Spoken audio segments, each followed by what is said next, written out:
Hi guys எல்லாரும் எப்படி இருக்கீங்க? இன்னைக்கு நம்ம demon Lord from another world episode 8 தான் பார்க்க போறோம். அதனால இதுக்கு முன்னாடி இருக்கக்கூடிய எபிசோட யாராச்சும் பார்க்கலாம் கீழ டிஸ்கிரிப்ஷன்ல லிங்க் இருக்குது. அதை யூஸ் பண்ணி போய் ஒன்ஸ் பார்த்து வந்துருங்க. அப்பதான் இந்த எபிசோட்ல இருக்கக்கூடிய ஸ்டோரியை உங்களால தெளிவா புரிஞ்சுக்க முடியும். சோ பார்க்காதவங்க போய் பார்த்து வந்துருங்க. அப்புறம் அப்படியே ஆல்ரெடி பார்த்தவங்க நம்ம சேனலுக்கு சப்ஸ்கிரைப் பண்ணலனா இந்த வீடியோ ஃபுல்லா பார்த்து முடிச்சிட்டு நம்ம சேனல்ல இருக்கக்கூடிய மத்த வீடியோ எல்லாத்தையும் ஒரு தடவை செக் பண்ணி பாருங்க. அந்த டைம்ல நம்ம சேனல் உங்களுக்கு பிடிச்சிருந்தா மட்டும் சப்ஸ்கிரைப் பண்ணிக்கோங்க. இல்லனா நேம் மட்டும் ஞாபகத்துல வச்சுக்கோங்க. எப்பலாம் உங்களுக்கு பார்க்கணும் தோணுதோ அப்பலாம் சர்ச் பண்ணி பார்த்து என்ஜாய் பண்ணுங்க. ஏன்னா நீங்க இப்ப பாத்துக்கிட்டு இருக்குது இன்ஃபினிட்டி அனிமேஷன் சேனல். வாங்க டைம் வேஸ்ட் பண்ணாம இந்த எபிசோடுக்குள்ள போயிரலாம். சோ இந்த எபிசோட் ஓபன் பண்ணதுமே ஃபோர் சைடராவை பார்த்துட்டு பார்த்தல ஒரு வெப்பனை பார்த்தல இந்த உலகம் அழிய போறதே கண்ணு முன்னாடி நான் பார்க்க போறேன். இந்த உலகமே அழிய போகுது அப்படி இப்படின்னு சொல்லிட்டு இந்த சாரியிலோட எண்ணம் இது கத்துறதை விட கொடூரமா கத்திக்கிட்டு இருக்கான். ஏன்னா இவனை பொறுத்த வரைக்கும் இவன் கிங்டம் மட்டும் இல்ல இந்த உலகத்தையே ஆளுன்னு ஆசைப்படுறான் இல்லையா? அதனாலதான் எனக்கு கிடைக்காத ஒரு பொருள் யாருக்கும் கிடைக்க கூடாதுன்னு இந்த ஹைட்ராவை ஏவி விட்டதுனால எல்லாரும் சாவ போறானுங்க அப்படின்ற மாதிரி சிரிச்சுக்கிட்டு இருக்கு. இதை பார்த்துட்டு நம்ம ஹீரோவுக்கு கொஞ்சம் பயமா இருக்குது. ஏன்னா இந்த மாதிரி ஒரு டிராகனை இது வரைக்கும் எந்த ஒரு கேம்லயும் பார்த்தது இல்ல.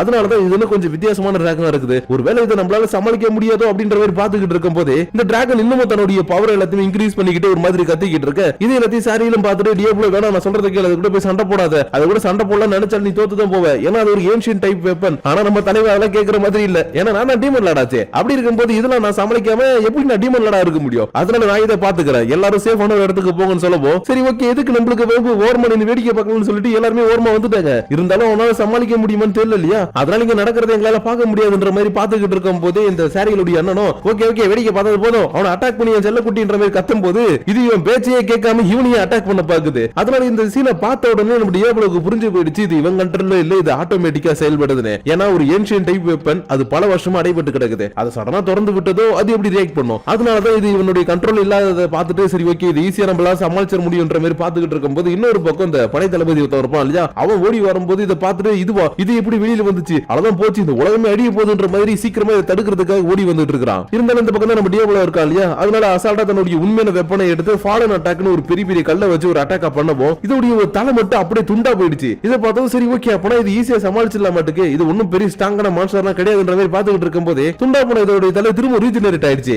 அது மட்டும் இல்லாம ஏன் மேல கை வச்சல மோகன நீ செத்தடானே இதோட விண்ட் மேஜிக் யூஸ் பண்ணி இதை அட்டாக் பண்ணவும் டியாப்ளோவே தடுமாறிட்டான். இதை பார்த்ததும் அவ்வளவுதான் சீக்கிரம் அவனை எல்லா பவரும் யூஸ் பண்ணி அட்டாக் பண்ணு, அதுக்கப்புறம் நான் தான் இந்த உலகத்தை ஆள போறன்ற மாதிரி கத்திக்கிட்டு இருக்க, நீ யாரா கொசு மாதிரி கத்திக்கிட்டு இருக்கன்னு இவனை திரும்ப இது அட்டாக் பண்ணிக்கிட்டு இருக்குது. ஆனா இந்த பக்கம் நம்ம டியாப்ளோக்கு என்ன ஆச்சு அவ்வளவுதானா அப்படின்னு பார்த்தா இவன் திரும்ப எழுந்துக்கிட்டு விண்ட் மேஜிக் யூஸ் பண்ற அளவுக்கு இதுகிட்ட பவர் இருக்குதா? சரி ஓகே எப்படி பார்த்தாலும் இது ஒரே ஒரு அட்டாக் தானே பண்ணுது, ஒன்னும் பிரச்சனை கிடையாதுன்ற மாதிரி பாத்துக்கிட்டு இருக்கும் போதே மத்த டிராகனுடைய தலையெல்லாம் இருக்குல்ல அது வளைச்சு இவனை அட்டாக் பண்ண ஆரம்பிக்குது. அது மட்டும் இல்லாம ஒவ்வொன்றுக்கும் ஒவ்வொரு வித்தியாசமான மேஜிக் பவர் இருக்குது. அதாவது நீர் நிலம் காற்று அப்புறம் வேற என்ன சொல்லுவாங்க ஆகாயம், இது எல்லாத்தையும் கண்ட்ரோல் பண்ணக்கூடிய சக்தி இருக்கக்கூடிய அவதார் இருக்காரு இல்லையா? அவரை மாதிரி இந்த டிராகனும் எல்லா பவருமே கண்ட்ரோல் பண்ணி அட்டாக் பண்ணுது. ஆனா இப்படிதான் இது அட்டாக் பண்ணணும் நம்ம டியாப்ளோ கொஞ்சம் கூட எதிர்பார்க்கவே இல்ல. அதனால சரி ஓகே இதுகிட்ட இன்னும் என்னென்ன பவர்லாம் இருக்குன்னு தெரியல, அது எல்லாத்தையும் தெரிஞ்சுக்கிட்டே அட்டாக் பண்ணலாம்னு சொல்லிட்டு இவனும் டாச் பண்ணிக்கிட்டே இருக்கும்போது இந்த டிராகன் தன்னுடைய பவரை யூஸ் பண்ணி இவனை மட்டும் ஃபோக்கஸ் பண்ணி அட்டாக் பண்றதுக்கு பதிலா சுத்தி இருக்கக்கூடிய எல்லா இடத்தையுமே சேர்த்து தான் அட்டாக் பண்ணிக்கிட்டு இருக்குது. அதனால இது எல்லாத்தையும் பார்த்துட்டு இந்த பைபிள்ல மட்டும் ஐயா ஜாலி நான் நினைச்சது எல்லாமே நடக்குது, இவன் அட்டாக் பண்றது மட்டும் இல்லாம சுத்தி இருக்கக்கூடிய எல்லா இடத்தையும் அட்டாக் பண்ணுது. இப்படி பார்த்தா இன்னும் கொஞ்சம் நேரம் தான் இந்த உலகமே என் கையில வந்துற போதுன்ற மாதிரி சிரிச்சுக்கிட்டு இருக்க டியாப்ளோவும் டாச் பண்ணி எப்படி அதை சமாளிக்கிறோம் தெரியாம ஒரு மாதிரி குழப்பத்திலே இருக்கிறான். ஏன்னா இவன் ஒரு தடவை அட்டாக் பண்ணதுக்கே அது அசால்ட்டா திரும்ப ரீஜெனரேட் ஆயிட்டு இவனை கொடுமை அட்டாக் பண்ண ஆரம்பிக்குது. சோ அப்படி இருக்கும்போது திரும்ப எல்லாத்தையும் அட்டாக் பண்ணா ஒரே நேரத்துல கொல்ல முடியுமான்னு கூட இவனுக்கு தெரியல. அதனால இதோட வீக்னஸ் இது எப்படி அடிக்கிறதுன்ற மாதிரி பாத்துக்கிட்டு இருக்கும் போதே சாரி இங்க பாருப்பா அதோட கோரை மட்டும் நீ அழிச்சிட்டா ஈஸியா அழிச்சிட முடியும், இருந்தாலும் அதோட கோர் எங்க இருக்குன்னு எனக்கு தெரியாதுன்ற மாதிரி சொல்லிக்கிட்டு இருக்க. டியாப்ளோ சரி ஓகே ஈஸியா அழிச்சிடலாம், பட் கோர் கண்டுபிடிக்கிறீமே அது எங்க இருக்குதுன்ற மாதிரி பாத்துக்கிட்டு இருக்க. இந்த அண்ணங்காரன வாயை வச்சுக்கிட்டு சும்மா இல்லாம என்ன கோர் கண்டுபிடிக்க நினைக்கிறீங்களா? அதுக்கெல்லாம் வாய்ப்பே இல்ல. இந்த டிராகனை பொறுத்த வரைக்கும் ஒரு செகண்டுக்கு ஒரு தடவை இதோட கோரை ஒவ்வொரு இடத்துக்கு உடம்பு முழுக்க மாத்திக்கிட்டே இருக்கும். அதனால இன்னைக்கு தலைகையினால இதை கொல்ல முடியாதுன்ற மாதிரி இவன் சிரிச்சுக்கிட்டு இருக்கான். பட் இவன் சிரிக்கிறதெல்லாம் பத்தி இவன் கவலையே படல. ஏன்னா டியாப்ளோவுக்கு இது எப்படி கொல்லணும்ன்ற ஒரு ஐடியா கிடைச்சிருச்சு. அதனால மவனே யார் ராசனா இதை கோரை அழிச்சு கொல்ல போறதுன்னு நான் வேற ஒரு டெக்னிக் வச்சிருக்கேன்டா, அது மூலமா இதை அசால்ட்டா கொல்ல போறேன்னு செம்ம வேகமா ஓடி வந்தவன் இது கூட சண்டெல்லாம் போடல. அதுக்கு பதிலா இதுக்கு கீழே வந்து நின்னுகிட்டு எவ்வளவு பேர் அளந்தாலும் சரி எலக்ட்ரிக் ஷாக்கு மிட்டி சாதாரண தானே எலக்ட்ரிக் பவரை வெளிப்படுத்தக்கூடிய ஒரு மேஜிக் அட்டாக் பண்ண அடுத்த செகண்ட் இந்த டிராகன் இருந்ததுக்கான இடமே தெரியாத அளவுக்கு மொத்தமா அழிஞ்சு போயிடுச்சு. ஆனா இவ்வளவு பெரிய ஏன்ஷியன்ட் டிராகன் ஒரு செகண்ட்ல காணாம போச்சுன்றத இந்த பைபிளியால நம்பவே முடியல. அதனால டேய் உண்மை சொல்லு அந்த டிராகனை எங்கேயாவது அனுப்பிட்டியா இல்ல வேற எதுக்குள்ள வச்சிருக்கியா? உண்மை சொல்லு அந்த டிராகன் எங்க அது வீரோட வச்சிருக்கின்ற மாதிரி கேட்கவோ தம்பி பார்த்தா தெரியல அதை ஒரே அடியா போட்டு தள்ளிட்டேன். ஏன்னா நான் தான் டீமன் லார்ட் ஃப்ரம் அனதர் வேர்ல்ட்னு சொல்லவும் இவன் நம்பாம இல்ல நீ டீமன் லார்ட் என்னால ஒத்துக்க முடியாது, நீ போய் சொல்றன்ற மாதிரி கத்திக்கிட்டு இருந்தாலும் டியாப்ளோ கொஞ்சம் கூட கவலைப்படாம பாரு உனக்கு நான் ப்ரூஃப் பண்ணி காணணும் அவசியம் இல்ல. அண்ட் அது மட்டும் இல்லாம நீ பண்ண தப்புக்காக இப்போ நான் உனக்கு தண்டனையை கொடுத்தாகணும். ஏன்னா உன்னுடைய தங்கச்சின்னு கூட பார்க்காம நீ ரொம்பவுமே பெரிய பெரிய விஷயங்கள் பண்ணிட்ட. அதனால உன்னுடைய மரண சாசனத்தை பத்திரத்துல கையெழுத்து போட போறான்னு இவன் அட்டாக் பண்றதுக்குள்ள இந்த படை தளபதியும் நம்ம சாரியில குறுக்க வந்து தடுக்கிறாங்க. ஏன்னா எல்ஃபின் கிங்டத்தை பொறுத்த வரைக்கும் நெக்ஸ்ட் ராயல் பெட்ல இருக்கக்கூடிய ஒரே ஒரு பையனா இவன் மட்டும்தான். அண்ட் அது மட்டும் இல்லாம நம்ம சாரியலுக்கு இருக்கக்கூடிய ஒரே ஒரு சொந்தம் சொல்லிக்கக்கூடிய ஆளும் இவன் மட்டும்தான். அதனாலதான் இவன் எவ்வளவு பெரிய தப்பு பண்ணியிருந்தாலும் எனக்காக மன்னிச்சிருப்பா, அவன் உயிரோட இருந்துட்டு போட்டுன்ற மாதிரி இவன் கிட்ட வந்து கெஞ்சி கேட்க இந்த அண்ணன் காரணம் இதெல்லாத்தையும் கேட்டுட்டு என்னடா அது நம்மளுக்காக இவன் இப்படி கெஞ்சி நம்மளுக்கு உயிர் பிச்சை வாங்கி தரானே, இதுக்கப்புறம் இங்க இருக்க மாட்டேன், நான் இங்க கிளம்புறேன்னு சொல்லிட்டு ஓட ஆரம்பிக்கிறான். ஆனா இதை பார்த்துட்டு டியாப்ளோ எதுவுமே பண்ணவே இல்லை. ஏன்னா இவன் தான் எதுவுமே பண்ணவனு கேட்டா இல்லையா, அதனால சரி ஓகே உனக்காக நான் அவனை எதுவுமே பண்ணாம விடுறேன், இருந்தாலும் என்னைக்காச்சும் ஒரு நாள் நம்ம வழியில குறுக்க வர மாதிரி வந்தானா அன்னைக்கு தான் அவனுக்கு கடைசி நாள்ன்ற மாதிரி சொல்லிக்கிட்டு இருக்க.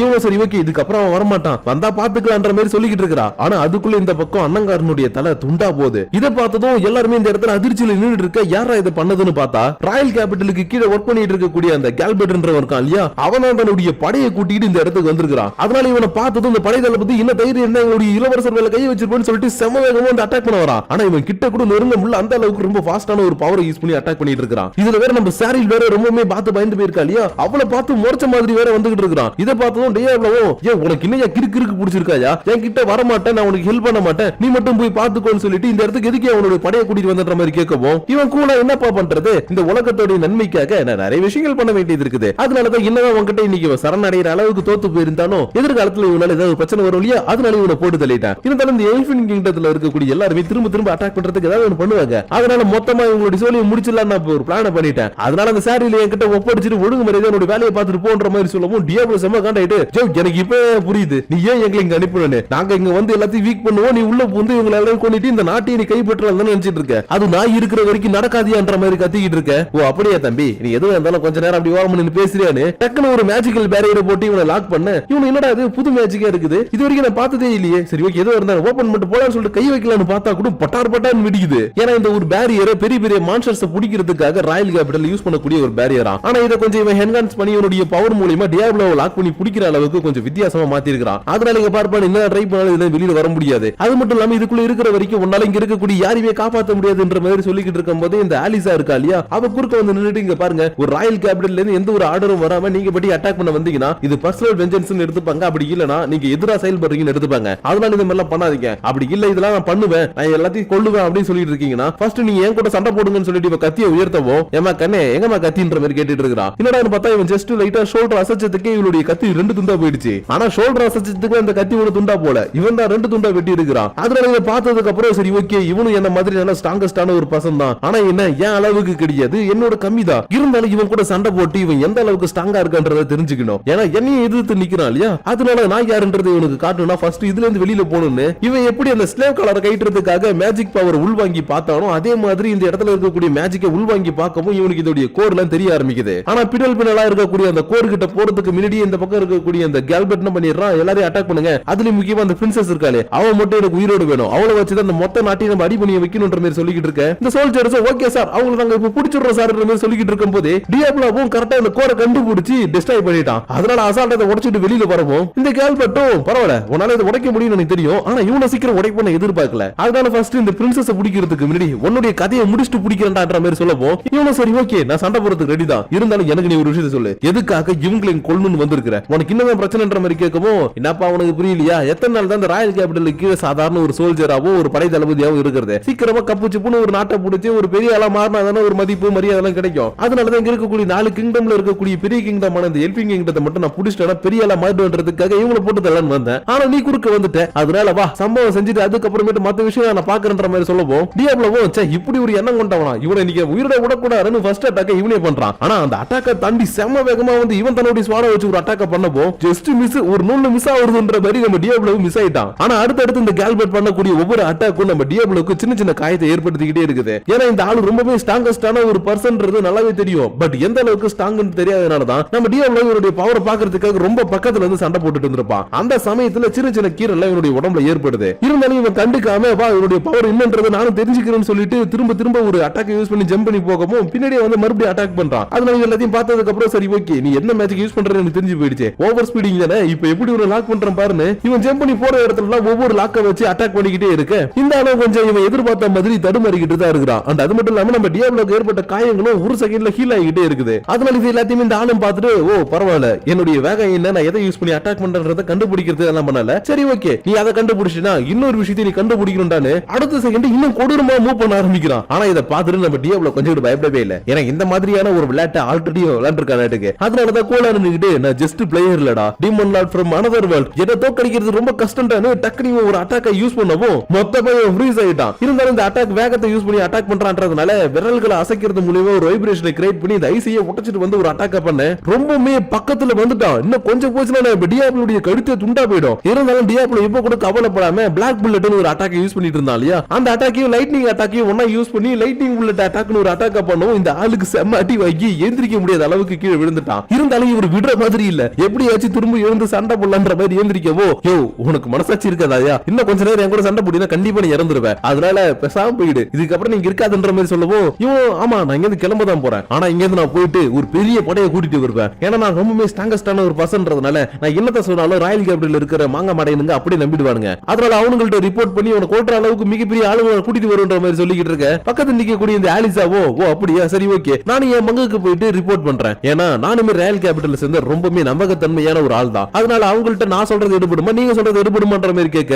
டியாப்லோவும் கூட சேர்ந்துக்கிட்டு இங்க பார் நீ என்ன வேணா பண்ணிக்கோ, நீ யாருக்கிட்ட வேணா போய் சொல்லிக்கோ, எனக்கு அதெல்லாம் பத்தி கவலையே கிடையாது, ஏன்னா நான் தான் demon Lord from another world, அப்படி இருக்கும்போது நீ எனக்கு எதிராவோ இல்ல இந்த எல்ஃபின் கிங்டத்துக்கு எதிராவோ ஏதாவது பண்ணணும்னு நினைச்சினா நீ உன்னுடைய ராயல் கேபிட்டல் இருந்ததுக்கான தடமே தெரியாம அழிச்சிருன்ற மாதிரி சொல்லவும், இந்த அளவு ஒரு செகண்ட் யோசிச்சு பார்த்துட்டு சரி ஓகே இவன் நம்மளை விட ரொம்ப ஸ்ட்ராங்கஸ்டா தான் இருக்கிறான், அதனால இவனை விட ஸ்ட்ராங்கா இருக்கக்கூடிய ஒரு பசங்க கூட்டிட்டு வந்து இவன் கூட சண்டை போடலாம், அது வரைக்கும் இவன் பக்கமே வரக்கூடாது, அதுதான் நம்மளுக்கும் நம்மள சுத்தி இருக்கவங்களுக்கு இப்போதைக்கு நல்லதுதான் சொல்லிட்டு அடுத்த செகண்டே தன்னுடைய மொத்த சோல்ஜர்ஸையும் கூட்டிட்டு இந்த இங்க கிளம்பி போயிட்டாரு. அதனால எல்லாத்தையும் பார்த்துட்டு இருந்த ரெமோ நம்ம டியாப்லோ கிட்ட வந்துட்டு, பரவாயில்லப்பா நீங்க இருக்கிறவங்களுக்கு ஹெல்ப் பண்ணணும் அவசியமே இல்ல, பட் இவங்களுக்காக நீ சண்டை போட்டு அந்த ஆளை துரத்தி விட்டல, அதை நினைக்கும் போது எனக்கு ரொம்பவே சந்தோஷமா இருக்குது, அது மட்டும் இல்லாம உங்ககிட்ட எக்கச்சக்கமான ஹீலிங் போஷன் எல்லாம் இருந்ததுல அதெல்லாம் எடுத்துட்டு வந்திருக்கேன்ற மாதிரி கேட்கவும், எடுத்துட்டு வந்திருக்கேன்ப்பா, ஏன் இது உனக்கு தேவையான்ற மாதிரி கேட்க, இல்ல எனக்கு இல்ல இங்க இருக்கக்கூடிய நிறைய பேர் அடிபட்டு இருக்காங்க அவங்களுக்கு தான் தேவைப்படுதுன்னு சொல்லவும், அதுக்கு நான் தாராளமா எடுத்துக்கோ எவ்வளவு வேணாலும் கேள்வி திரும்ப ரெடி பண்ணி தரன்ற மாதிரி சொல்லிக்கிட்டு இருக்க. இவ போறதுக்கு முன்னாடி பாருப்பா நீ இப்ப எந்த ஒரு வேலையும் பண்ண தேவையில்ல, அதுக்கு பதிலா நீ ஷாரியல் கூட போய் இருக்கணும், இப்போதைக்கு நீ தான் அவளுக்கு தேவைன்ற மாதிரி சொல்லுவோம். இவனும் சரி ஓகே அப்படின்னு சொல்லிட்டு ஷாரியல்ட்ட வர,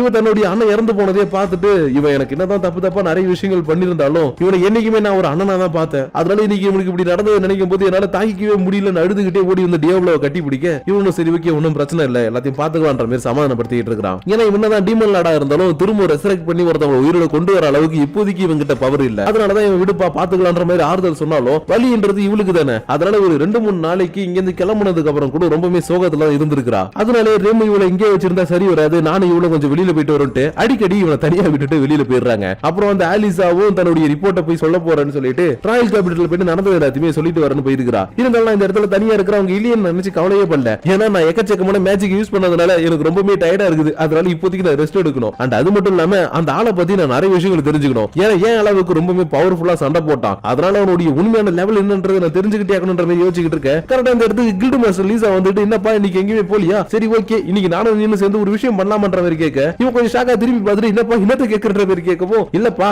இந்த விஷயத்தை நம்ம ஷேர் பண்ணிக்கலாமான்ற மாதிரி இவ கிட்ட இருக்கக்கூடிய ஒரு வயனை காட்ட, இவனும் பார்த்துட்டு வயனா சரி ஓகே குடிக்கலாம் தான் யோசிக்கிறான், பட் இது வரைக்கும் இவன் அந்த ஆல்கஹால் கண்டென்ட்டை எடுத்துக்கிட்டதே இல்ல, அதனால இதை ஒரு மாதிரி வித்தியாசமா பாத்துக்கிட்டு இருக்க, இவனும் என்னப்பா நீ தெரியும் இதை குடிச்சது இல்லையன்ற மாதிரி கேட்டு அசிங்கப்படுத்துற மாதிரி கேட்கிறா. அதனால அதை கேட்டதும் இது நான் குடிச்சது இல்லையா, நான் ஒரு டீமன் லார்ட், இதெல்லாம் நான் எக்கச்சக்கமா குடிச்சிருக்கேன் தெரியுமா, இதெல்லாம் எனக்கு சப்பமேட்டர் சால்ட் வாட்டர்னு எடுத்து ஒரு பச்சுக்கு ஒரு அடி அடிச்சுட்டாப்புல, ஆனா என்ன ஒரு கிளாஸுக்கே இவன் மட்டையார அளவுக்கு போயிட்டான். அது மட்டும் இல்லாம இவன் ரியல் வேர்ல்டுல எப்பயுமே ஒரு பொம்மையை புடிச்சுக்கினே தூக்குவானா, அந்த பொம்மை மாதிரி இவனுடைய கண்ணுக்கு இவன் தெரியவோ, ஐயன் செல்ல குட்டி இவனை நான் ரொம்ப நேரம் மிஸ் பண்றேன் தெரியுமா புடிச்சு போட்டுட்டு இவளை கட்டி பிடிச்சிட்டு படுத்து கிடக்க, இவன் ஐயா விட்டுறாடே கொடுமை பண்ணாரா, நான் ஒரு கில்டு மாஸ்டர் என்ன இந்த நிலைமையில யாராவது பார்த்தாங்கன்னா தப்பு தப்பா நினைப்பாங்கன்ற மாதிரி கதறிக்கிட்டு இருக்கா. பட் இவன் விடாம என் பொம்மை குட்டி நீ போகலன்ற மாதிரி கட்டி பிடிச்சிக்கிட்டு இருக்க. அப்படி இந்த இடத்துல இந்த எபிசோட பிடிச்சிட்டாங்க. சோ गाइस நீங்க பார்த்த இந்த எபிசோட உங்களுக்கு பிடிச்சிருக்கும்னு நினைக்கிறேன். அண்ட் அது மட்டும் இல்லாம நம்ம டியாப்லோ அளவுக்கு இப்ப நிறைய பேர் பவர்ஃபுல்லா வர ஆரம்பிக்கிறாங்க. அதாவது இந்த தளபதி சொன்னோம் இல்லையா, இவன மாதிரி இன்னும் நிறைய பேர் வருவாங்க. அது மட்டும் இல்லாம புது புது கேரக்டர்ஸும் நிறைய பேர் உள்ள இன்டராக்ட் பண்ணி வித்தியாசமான சில விஷயங்கள் எல்லாம் பண்ணுவாங்க. அதனால இதுக்கப்புறம் என்ன நடக்க போகுது ஏது நடக்க போகுதுன்றது எல்லாத்தையும் இதுக்கப்புறம் வரப்போ எபிசோட்ல பார்த்து தெரிஞ்சுப்போம். ஆனா அதுக்கு முன்னாடி ஒரு விஷயத்தை சொல்லிடுறேன், இந்த எபிசோடு எல்லாமே கொஞ்சம் 18+ ஆன எபிசோட்ஸ். அதனால சில சீன்ஸை வைக்காம என்னால ஸ்டோரியை நகர்த்தவே முடியல. அதனால நானும் முடிஞ்ச அளவுக்கு நடந்ததை சொல்லாம கொஞ்சம் வித்தியாசமா சொல்லி உங்களுக்கு சீனை புரிய வைக்கிறதுக்காக ட்ரை பண்றேன். அதனாலதான் யாராச்சும் உண்மையான எபிசோடு பார்த்துட்டு வந்திருக்கீங்கன்னா கண்டிப்பா நான் சொல்லக்கூடிய ஸ்டோரி உங்களுக்கு கொஞ்சம் வித்தியாசமா தெரியும். ஆனா கவலைப்படாதீங்க, எல்லாத்தையுமே நான் கரெக்டா ப்ராப்பரா கொண்டு போய் எண்டிங் முடிக்கும் போது உங்களுக்கு எல்லாருக்கும் புரியுற மாதிரி இந்த ஸ்டோரியை பர்ஃபெக்ட்டா முடிச்சு கொடுத்துருவேன். அதனால ஒரிஜினல் எபிசோடையும் நான் எக்ஸ்பிளைன் பண்ணதையும் பார்த்துட்டு யாருக்கும் உடம்பிடாதீங்க, ஓகேவா? அப்புறம் வேற என்ன சொல்லணும்னு நினைச்சேன், வேற ஏதோ இப்போதைக்கு தோணல, மத்தபடி ஏதாச்சும் தோணுச்சுன்னா இதுக்கப்புறம் வரப்போற எபிசோட்ஸ்ல நான் சொல்றேன். ஆனா அதுக்கு முன்னாடி உங்களுக்கு இந்த வீடியோ பத்தி என்ன தோணுது, நீங்க இதை பத்தி என்ன நினைக்கிறீங்கன்றது எல்லாத்தையும் மறக்காம கீழே இருக்கக்கூடிய லைக் ஷேர் பட்டனை தட்டி விட்டுட்டு அதுக்கு கீழே இருக்கக்கூடிய கமெண்ட் செக்ஷன்ல கமெண்ட் பண்ணுங்க. அப்படியே கொஞ்சம் முடிஞ்சதுன்னா உங்களுடைய ஃப்ரெண்ட்ஸ் அண்ட் ஃபேமிலிக்கு ஷேர் பண்ணி விடுங்க. உங்களை நான் நெக்ஸ்ட் எபிசோட மீட் பண்ற வரைக்கும் உங்களிடமிருந்து விடைபெறுவது உங்கள் நான்.